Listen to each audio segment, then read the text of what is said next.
Et si le tout premier enlèvement extraterrestre n'était pas une légende urbaine, mais un événement bien réel, survenu à un couple sans histoire, en 1961. Voici l'histoire troublante et encore inexpliquée de Betty et Barney Hill. Une nuit qui a tout changé. Betty et Barney Hill sont un couple mixte vivant à Portsmouth, dans le New Hampshire. Elle est blanche, travailleuse sociale. Lui est noir, employé des postes. En 1961, leur union est rare et leur quotidien est simple, ordonné, sans aucune histoire fantastique. Ils militent pour les droits civiques, ils croient en la science, et leur vie est tout sauf mystérieuse, jusqu'à ce fameux soir de septembre. Ce soir-là, ils rentrent de vacances au Canada. Il est tard, très tard. Sur une route isolée, une lumière étrange dans le ciel attire leur attention. D'abord, lointaine, puis elle semble les suivre. Intrigués, ils s'arrêtent.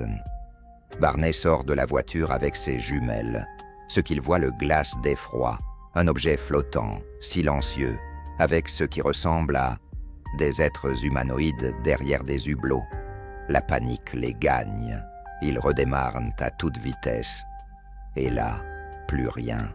Trou noir. Quand ils reprennent leurs esprits, ils sont à 56 km de là. 2 heures ont disparu. 2 heures de temps manquant. De retour chez eux, Betty commence à faire des cauchemars récurrents. Elle rêve d'êtres aux grands yeux, d'examens médicaux étranges. Elle les dessine, les décrit. Barney, lui, souffre d'angoisse. Il développe des ulcères, fait des cauchemars violents. Ils sentent qu'ils ont vécu quelque chose. Mais quoi exactement? En 1964, il consulte le docteur Benjamin Simon, un psychiatre reconnu. Il propose l'hypnose pour comprendre leur anxiété. Séparément, ils racontent une histoire identique. L'arrêt forcé de la voiture, 2 êtres qui les emmènent à bord d'un vaisseau. Examen médical, aiguille, télépathie. Barney sanglote en séance. Il revoit leurs grands yeux. Ces récits sous hypnose sont si précis qu'ils effrènent même leur psychiatre. En 1965, un journaliste obtient leur témoignage. Puis le livre The Interrupted Journey paraît. Le scandale est lancé. Le couple est invité à témoigner à la télévision. Des milliers d'Américains découvrent l'idée d'un enlèvement extraterrestre. Le grand public est captivé. L'ufologie entre dans une nouvelle ère. L'image des petits gris vient de là.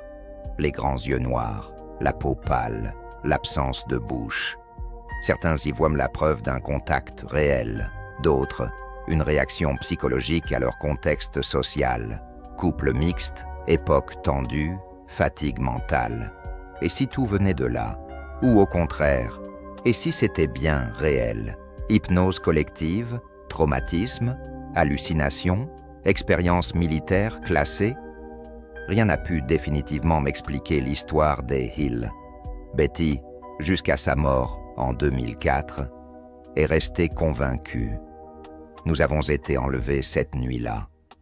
Ce qui est sûr, c'est que depuis leur témoignage, des milliers d'autres personnes dans le monde ont affirmé avoir vécu la même chose. Alors, et si ce n'était que le début?